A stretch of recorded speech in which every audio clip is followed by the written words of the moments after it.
photo. Stephanie Cook. Finding examples of a candidate's work online can be a challenge for many job roles.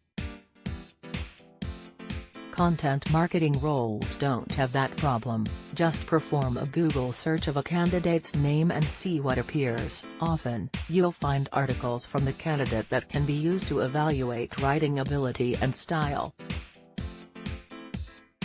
If you're unable to find articles, check LinkedIn to see how the candidates present themselves on their profile pages. The content they produce about themselves is a proxy for the content they'd create for your brand. Content marketers should be no strangers to the dynamics of the hiring process. The first step is to gain the attention of their target audience, then they must win the brand favorability battle. For example, for their personal brand, I reached out to 2 marketing leaders to find out how they evaluate content marketing candidates. Related article: Think you aren't a content marketer? Think again. Stage 1, getting noticed during the application process for content marketing roles. Dana Rothman, VP of Marketing at Mesosphere, pays extra attention to the cover letter, resume and writing samples. Can job candidates write effective email copy or compelling blog posts? The cover letter can be a leading indicator. If a candidate submits a vanilla cover letter, it may reflect a lack of interest in the job. According to Rothman, when looking at content marketing candidates, cover letters are important. I am looking for creativity and the ability to write persuasively. What won't get you through the door is a canned, boring form letter. Next is the resume. Here, Rothman sees a lot of variety, from run-of-the-mill, conventional resumes to creative formats, such as infographics or videos. Give hiring managers a glimpse of your creativity by packaging and presenting your resume in unique ways. The way a resume is presented says a lot about the candidate and how he or she thinks about layout and design, said Rothman, who also makes it a point to look for spelling and grammar mistakes. Finally, don't wait for the hiring manager to ask for writing samples.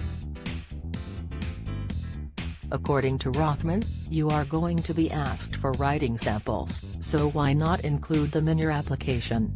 I love when a candidate includes links to blogs, ebooks, videos, etc. I also love if a candidate has a portfolio website that I can look through. Related article: Finding marketing inspiration from unlikely sources. Stage 2, interviews. Well done. You demonstrated your creativity by recording a mock podcast episode as your cover letter. You're now sitting face-to-face with the hiring manager at an on-site interview. Scott Vaughn, Chief Growth Officer at Integrate, likens the interview to a show-me session. While the cover letter and resume got the candidate to this point, they can be tossed aside in a moment. Vaughn likes to hone in on the candidate's style and problem-solving approaches and may ask them to dissect samples of past work.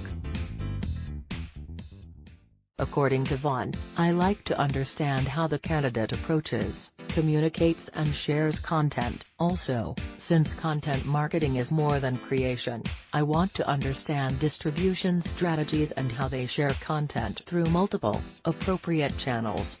For Mesosphere's Rothman, it's important for candidates to voluntarily touch on the content production process. She prefers candidates with a genuine interest in how the content production process works and those who can provide ideas or suggestions. I like when candidates dig into what the content process is today, who creates it, what teams are involved, what works, and what doesn't work. Understanding process is such a critical component to success, said Rothman. For Vaughn, candidates can score bonus points by proactively reviewing and auditing Integrate's content, such as web pages or campaign assets. According to Vaughn, they can then share the audit during the interview process as a way to create dialogue, with questions, on the why and how of existing content, what gaps may exist, and the thinking behind the content strategy.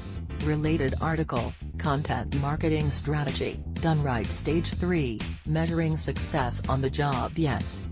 Your content marketing led to a conversion, you got the job. Successful content marketers know that landing the job is not the destination, it's merely the beginning. How can you find success in your new organization? Vaughn uses qualitative and quantitative measures to evaluate content marketers. The quantitative metrics can center on content that is attributed to driving inquiries in demand programs or on the website. For qualitative, this can be sales enablement content that change how the team sells and present your solutions in impactful ways in market, said Vaughn. If Rothman had to choose a single metric to measure a content marketer's effectiveness, she'd look at production, or the ability to create content at scale.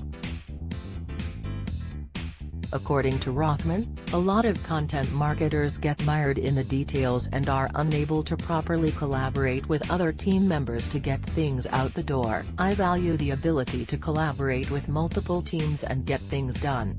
Related article, You're So Vain, Beyond Marketing Vanity Metrics. Are you up to the challenge? The bar has been raised for content marketers searching for a job. Hiring managers look at emails, cover letters and resumes as a proxy for the content you'd create.